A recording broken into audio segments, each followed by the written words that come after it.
ரேகா காணாமல் போனதுனால சத்யாவை போட்டு பயங்கரமாக போலீஸ் ஸ்டேஷனில் அடிக்கிறாங்க. இப்போ சத்யா அவங்க அம்மாவுக்கு என்ன பண்ணுறதுன்னு தெரியல. அருண் நெக்கலாக பேசுகிறாரு, அதெல்லாம் எனக்கு தெரியாது கிளம்புங்க அப்படின்றாரு. இப்போ முத்துவும் மீனாவும் ரேகா எங்கே இருக்கு அப்படின்னு சொல்லிட்டு தேடி அலையிறாங்க. மீனா ரேகா வீட்டில் தான் இருக்காங்க அப்படின்றது வேலைக்காரங்க கிட்ட கேட்டு தெரிஞ்சுக்கிறாங்க. உடனே இந்த விஷயத்தை போய் மீனா முத்துக்கிட்ட போய் சொல்கிறாங்க. உடனே முத்து சொல்கிறாரு, ஓ அப்போ ரேகாவை வேணும்னு வீட்டில் வச்சுக்கிட்டு தான் சத்யா இவ்வளோ டார்ச்சர் பண்ணிகிட்டு இருக்காங்க, வாமினா இப்போவே வீட்டுக்கு போகலாம் அப்படின்றாங்க. அந்த சமயத்தில் சிந்தாமணி வீட்டுக்காரு வீட்டில் வேலை செய்கிறவங்ககிட்ட சொல்கிறாரு, இந்த பாருங்க இந்த வீட்டில் ரேகா இருக்கிறது வேறு யாருக்கும் வெளில தெரியக்கூடாது அப்படின்ற மாதிரி சொல்கிறாங்க. உடனே அந்த வீட்டில் வேலை செய்கிறவங்க சொல்கிறாங்க, சார் இன்றைக்கி தான் சார் ஒருத்தங்க கேட்டு வந்தாங்க என்கிட்ட உங்ககிட்ட காசு வாங்கணும் அப்படின்னு சொல்லிட்டு, அவங்ககிட்ட சொல்லிட்டேன் சார் ரேகா வீட்டில் தான் இருக்காங்க அப்படின்ட்டு, என்ன சார் பண்ணுறது அப்படின்ற மாதிரி கேட்குறாங்க. அந்த வீட்டுக்கு இருக்காமா, ஐயோ காரத்தே கெடுத்துட்டே எப்போ கேட்டாங்க அப்படின்னா, காலையில் வந்து கெட்டு போனாங்க, ஒரு லேடி வேலை உங்ககிட்ட பணம் வாங்கணும்னு சொல்லிட்டு அவசியமாக கேட்டாங்க, அதனால தான் சொன்னேன் அப்படின்ற மாதிரி சொல்கிறாங்க அவங்க. உடனே ரேகா அவங்க அப்பா சிந்தாமணிகிட்ட சொல்கிறார், ரேகா வீட்டில் இருக்கிற விஷயத்த எப்படியோ அந்த மீனா வீட்டில் வேலை செய்கிறவங்ககிட்ட முன்னே தெரிஞ்சுக்கிட்டா, இப்போ என்ன பண்ணுறது அப்படின்றாரு. உடனே சிந்தாமணி சொல்கிறாங்க, இந்த முத்துவும் மீனாவும் கிரிமினல் மைண்டு எப்படியா கண்டுபிடிச்சாங்கன்னு நினச்சேன், நான் உங்கள் வீட்டில் வச்சு தான் ரொம்ப பெரிய தப்பு, இப்போ ரேகா உங்கள் வீட்டிலே வச்சு தான் பெரிய தப்பு பண்ணிட்டேன் நான், வேறு ஏதாவது பொதுவான இடத்துல வைக்கணும் ரேகாவை அப்படின்ற மாதிரி சிந்தாமணி யோசிக்கிறாங்க. உடனே ரேகா அவங்க அப்பா சொல்கிறார், வெளியூருக்கு திரும்ப அனுப்பிச்சிடலாமா அப்படின்றாரு. உடனே சிந்தாமணி சொல்கிறாங்க, வெளியூருக்கு அனுப்பும் போது கண்டிப்பாக முத்து கண்ணில் யார் கண்ணில் பட்டா பெரிய ரிஸ்க் ஆகிடும், வேணாம், எனக்கு தெரிஞ்ச பொண்ணு ஒன்று ரோகிணி இருக்கா, நம்ம வீடு தான் வாடகை விட்டுருக்கேன், அவங்க வீட்டில் வச்சுட்டா எந்த பிரச்சனையும் இருக்காது, அவளும் மீனாக்கு எதிரி தான், அதனால் நம்ம அங்கே வைக்க தான் சேஃப் அப்படின்னு சொல்லிட்டு ரேகாவை காரில் ஏற்றிட்டு ரோகிணி வீட்டில் எதுவுமே விடுறாங்க. உடனே ரோகிணி கேட்குறேன், மேடம் இதனால் எனக்கு எந்த பிரச்சனையும் வந்துடாதில்ல, ஆல்ரெடி முத்துக்கும் மீனாக்கும் எனக்கும் ஆவே ஆகாது, இப்போ ரேகாவை நான் மனசு வச்சிருக்கின்ற விஷயம் அவங்களுக்கு தெரிய வராதில்ல அப்படின்ற மாதிரி கேட்குறாங்க. உடனே சிந்தாமணி சொல்கிறேன், ரேகா கண்ணு இதில் உனக்கு எந்த பிரச்சனையும் வராது, பிரச்சனை வந்தால் நான் பார்த்துக்கிறேன், ஏன்னா ரேகா காணணும் போது எங்கள் வீட்லேயும் அவங்க அப்பா வீட்லேயும் தான் தேடுவாங்க, இங்கே ரேகா இருக்க விஷயம் யாருக்கும் எப்படியும் தெரிய வராது அப்படின்ற மாதிரி சிந்தாமணி சொல்கிறாங்க. சரின்னு சொல்லிட்டு ரோகிணி ஒத்துக்கிறாங்க. ரேகாவை ரோகிணி வீட்டில் வச்சிடுறாங்க. இப்போ முத்து மீனாவும் ரேகா அவங்க அப்பா வீட்டில் தான் இருக்காங்க அப்படின்னு சொல்லிட்டு போலீஸ் கூட்டு போய் சர்ச் பண்ணுறாங்க. ஆனால் அங்கே இல்லை.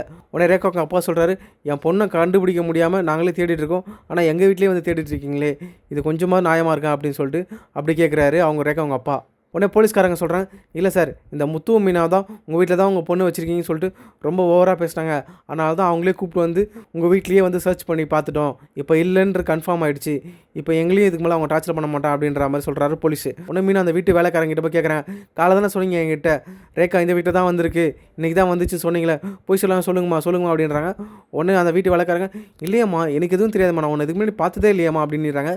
உடனே மீனா சொல்கிறாங்க, நல்லாவே போய் சொல்கிறாங்க, நல்லாவே ஏமாத்துறாங்க இவங்க அப்படின்ற மாதிரி மீனா கத்துறாங்க. உடனே முத்து சொல்கிறார், மீனா எல்லாமே நமக்கு எதிராக நடக்குது, இந்த வேலைக்கார நம்ம வீட்டில் வந்து சொல்லி தான் இப்போ ரேகா எங்கேயோ வேறு எங்கேயோ மாற்றிருக்காங்க, அதை நம்ம சீக்கிரம் கண்டுபிடிக்கணும். உடனே போலீஸ்கார முத்து பார்த்து சொல்கிறாரு, ரேகா வேறு எங்கேயும் போல, இந்த சத்யா இன்னும் அடித்து 4 அடி அடித்து கேட்டால் சொல்லிடுவான் அப்படின்ற மாதிரி திரும்ப கோவத்தோட போலீஸ் ஸ்டேஷனுக்கு போகிறாங்க சத்யாவை அடிக்கிறதுக்காகவே. அப்புறம் முத்துவும் மீனாவும் இப்போ என்னங்க பண்ணுறது, நம்மளுக்கு கிடைச்ச ஒரே ஒரு வாய்ப்பை தவறு விட்டோமே அப்படின்ற மாதிரி பேசிகிட்டு இருக்காங்க. உடனே மீனா சொல்கிறாங்க, எங்க ரேகாவுக்கு யாரெல்லாம் ஃப்ரெண்ட்ஸு அவங்களாம் போய் பார்ப்போமா அப்படின்ற மாதிரி கேட்குறாங்க. ஒன்று முத்து சொல்கிறார், ரேகாவோட ஃப்ரெண்ட்ஸ் நமக்கு யார் தெரியும் மீனா, நம்ம இப்போ எங்கே போய் பார்க்குது அப்படின்ற மாதிரி ஆளுக்கு ஒரு மூலையில் போய் தேடுறாங்க. அப்படியே மீனா ரோட்டில் அப்படியே தேடிட்டே போகிறாங்க. அப்போ கிறிஷோட பாட்டியும் வந்துட்டே இருக்காங்க. நடந்து வந்து கிறிஷ் மீனாவை பார்த்தவனையும், பாட்டி வாங்க மீனா ஆண்டி போகிறாங்க, போய் பேசலாம் அப்படின்றாங்க. மீனா ஆண்டி கத்துறான், என்ன கிறிஷ் எப்படி இருக்கு அப்படின்றாங்க.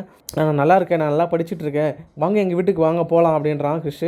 உடனே மீனா சொல்கிறாங்க, இல்லை கிறிஷ் இப்போதைக்கு நான் ஒரு அர்ஜென்ட்டாக ஒரு வேலையில் இருக்கேன், இப்போதைக்கு நான் வர முடியாது அப்படின்ற மாதிரி சொல்கிறாங்க. உடனே கிறிஷ் சொல்கிறான், ஆண்டி எங்கள் வீட்டுக்கு வாங்க, எங்கள் வீட்டில் ரேகான்னு ஒரு புது ஆண்டி வந்திருக்காங்க, வாங்க ஜாலியாக விளாட்லாம் அவங்க கூட அப்படின்ற மாதிரி சொல்கிறாங்க.